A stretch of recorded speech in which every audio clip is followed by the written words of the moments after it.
Good evening. I just wanted to share some thoughts with you about Leader and Me and some reflections I've had lately on as I've been reading The 7 Habits of Highly Successful People. And one of the biggest ones I had recently revolves around a real life situation here at Los Ranchos. So I'm reading The 7 Habits, and within the first 25 pages, I'm relating to something Mr. Covey is saying about we reap what we sow, and how that essential natural system cannot be circumvented. We reap the attitudes that we sow. We reap the benefits of being positive.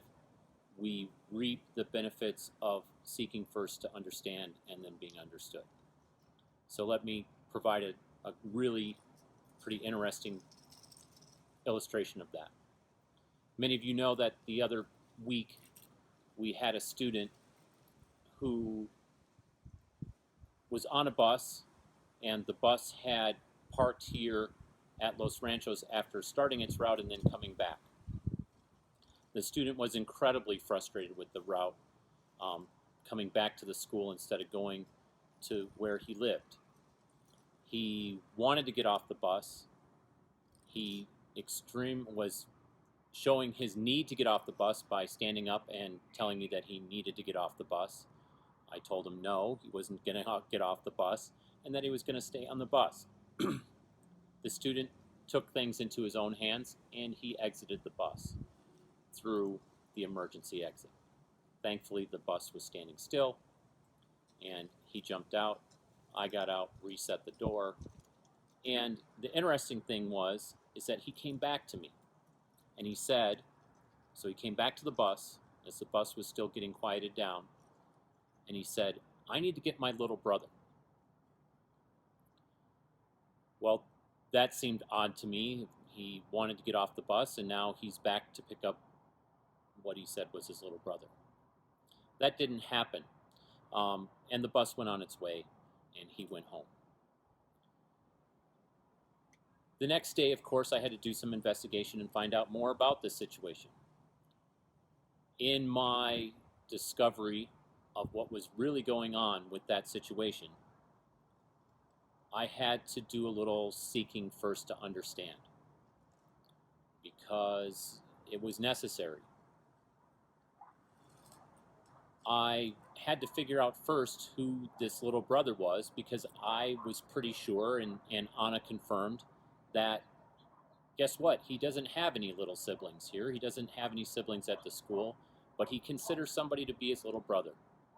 And I found that little brother, the person he calls a little brother, and I talked to him and I said, so tell me about why this person thinks you're his brother.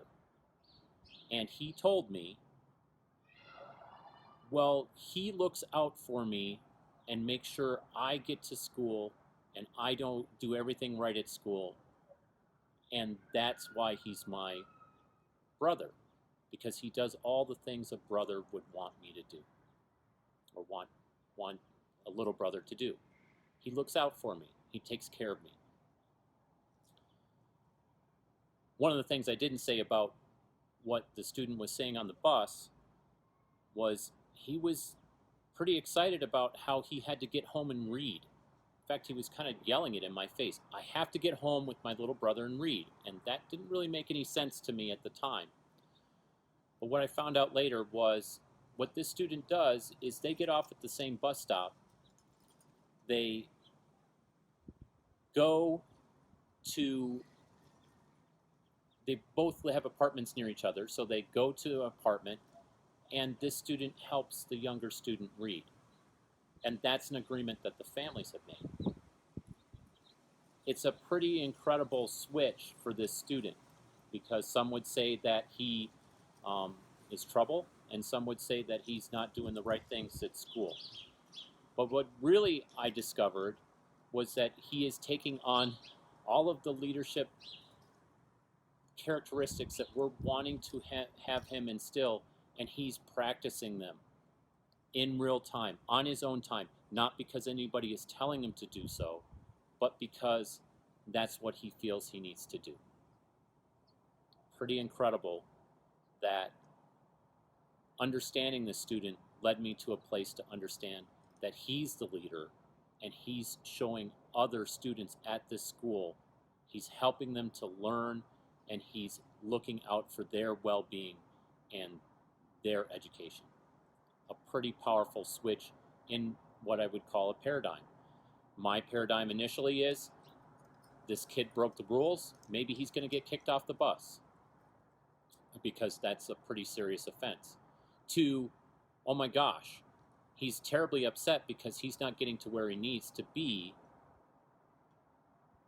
because he wants to make sure that his little brother is reading and they're meeting their family obligations where they live.